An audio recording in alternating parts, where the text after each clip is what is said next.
Olá, eu quero saudá-lo em nome daquele que é poderoso para fazer infinitamente mais de tudo aquilo que pedimos ou pensamos, conforme o seu poder que opera em nós. Durante toda esta semana, nós iremos abordar um tema sensível para a maioria das pessoas. Vamos falar sobre a religião, ou melhor, sobre o religioso. E nós vamos refletir sobre a questão, o outro lado da vida de um religioso. Certa vez alguém me disse, diante de tantos desmandos dos religiosos do passado e do presente, esta pessoa me disse: por isso eu não sou religioso. E aquela palavra desde então tem amadurecido na minha mente, no meu coração, e observando os praticantes da religião, especialmente os líderes religiosos, eu comecei a refletir na palavra de Deus sobre respostas àquela afirmação da pessoa citada, que ela não era religiosa. Por isso eu estou propondo nesta semana que nós reflitamos sobre o porquê de não sermos iguais a certos religiosos, ou como não ser semelhantes a certos religiosos. Quais pontos de identificação eu encontro na vida dos religiosos e o que diz a palavra de Deus. Portanto, nós vamos trabalhar sobre o outro lado da vida de um religioso. Certamente, se você visualizar um religioso, você vai encontrar na sua mente um padrão. Aquela pessoa modesta, aquela pessoa cordata, harmônica, cortês, espiritualizada, que frequenta lugares religiosos, que é uma pessoa de oração, é uma pessoa que vive com o texto sagrado na sua frente, é uma pessoa até que veste certos tipos de indumentárias religiosas. São pessoas que não faltam à presença ao templo. São pessoas que têm horas marcadas para orações, dias de visita aos templos, fazem caridade. Portanto, esta é a imagem do inconsciente coletivo acerca de uma pessoa religiosa. Mas e o outro lado, que muitas vezes nós nos cegamos, muitas vezes nós não admitimos, muitas vezes nós não queremos enxergar o outro lado da vida de um religioso. Jesus, no capítulo 23 de Mateus, que por sinal é o capítulo desta semana, vamos abordar o capítulo 23 de Mateus. Jesus faz sérias críticas aos religiosos da sua época, especialmente aos fariseus e saduceus. E ele apresenta exatamente neste capítulo o outro lado da vida de um religioso que, como disse ainda há pouco, eu não enxergo ou não quero enxergar. Portanto, ele vai pontuar no dia de hoje os 6 primeiros itens, as suas 6 primeiras críticas ao religioso, abordando este outro lado da vida do ser religioso.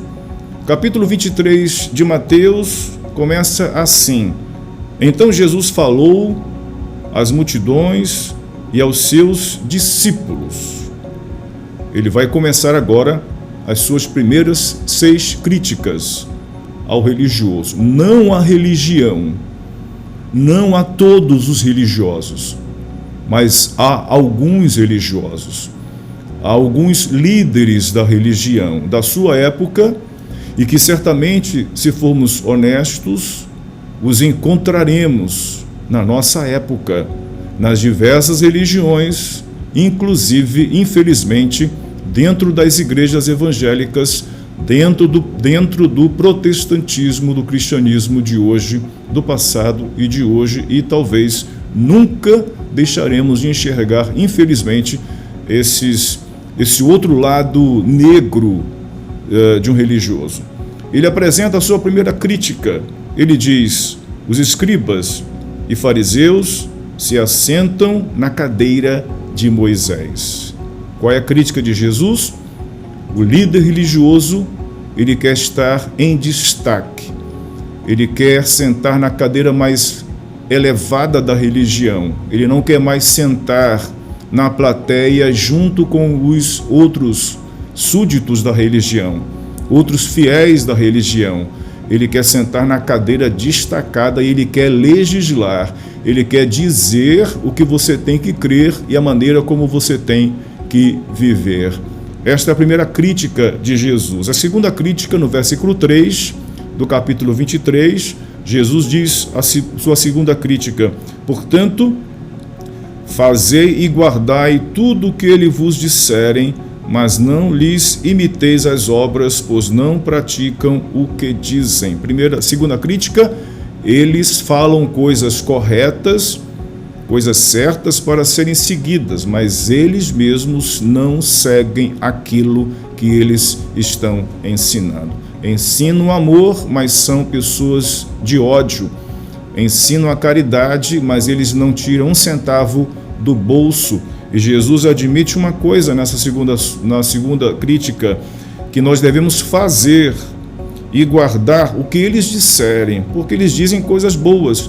Mas a crítica de Jesus não é a religião, é a vida do religioso que não pratica aquilo que ele está falando. Sua terceira crítica, no versículo 4, ele diz: esses religiosos atam fardos pesados e difíceis de carregar e os colocam sobre os ombros dos homens, mas eles mesmos nem com o dedo querem movê-los. Próprio de alguns religiosos.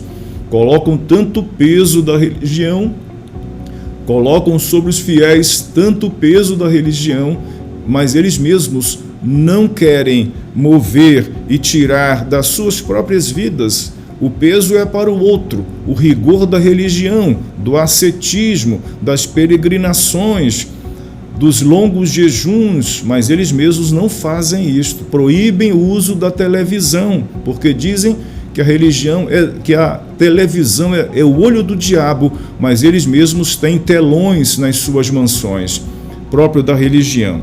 A quarta crítica de Jesus está no versículo 5, quando ele diz: praticam todas as suas obras para serem vistos pelos homens, alargam seus filactérios e aumentam as suas franjas, as franjas dos seus mantos.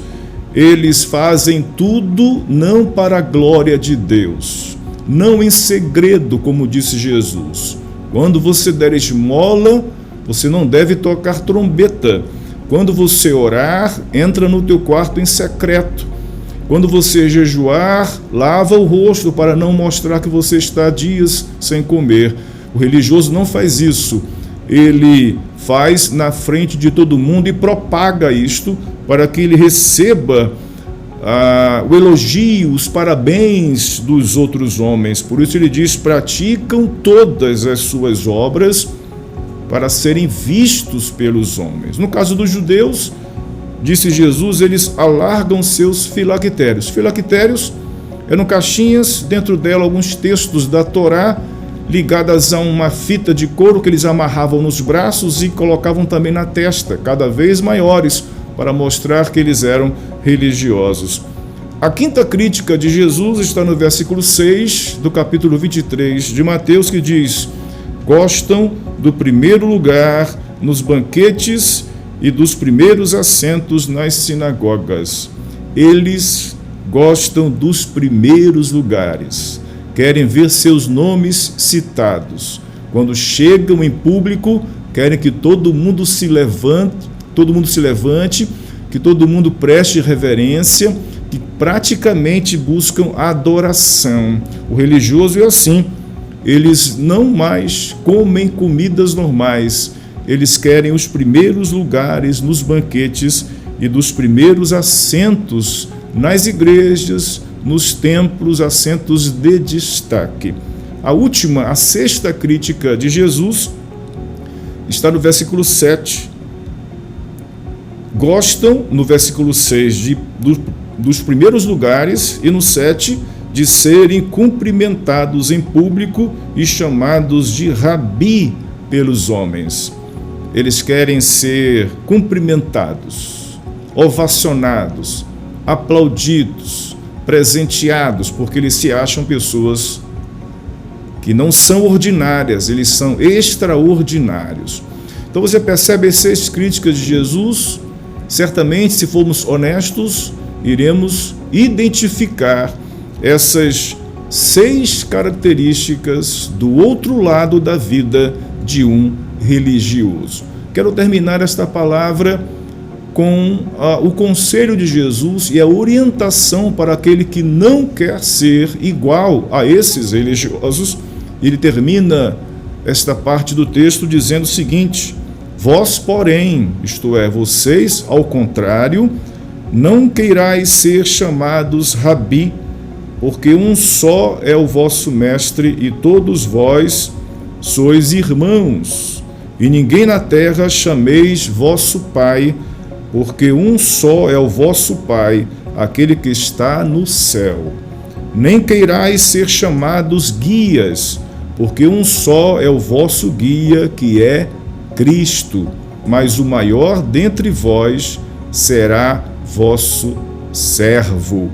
Pois quem a si mesmo se exaltar será humilhado, e quem a si mesmo se humilhar será exaltado.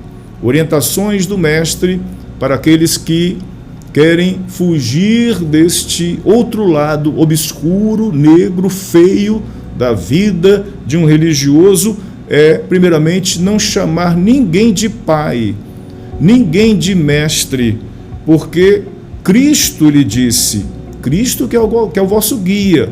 O verdadeiro cristão religioso, ele não tem gurus, ele não tem guias humanos que dizem para ele o que ele deve fazer, como deve vestir, a maneira de orar, porque o guia maior, o mestre maior, o rabi, o pai, é Deus e Jesus Cristo. Conquanto que o religioso quer ser servido pela multidão, Jesus diz, mas o maior dentre vós deverá ser o vosso servo, isto é, quanto maior a posição no mundo religioso, maior a servidão, pois quem a si mesmo se exaltar será humilhado, e quem a si mesmo se humilhar será exaltado. Que Deus o abençoe e que possamos ser honestos conosco mesmos, com aqueles que nós temos valorizado como líderes da religião, como religiosos, e encontrar nessas palavras de Jesus o caminho para fugirmos desse estereótipo, desse ladro feio da vida de um religioso, para que não sejamos mais ou também alvos das críticas de Deus, como Jesus o faz aqui nos 12 primeiros versículos do capítulo 23 de Mateus. Nosso próximo encontro, nós iremos trabalhar com o restante do capítulo 23. Minha oração é que você reflita nesse texto e que cresça para a glória de Deus, na presença de Deus. É a minha oração em nome de Jesus.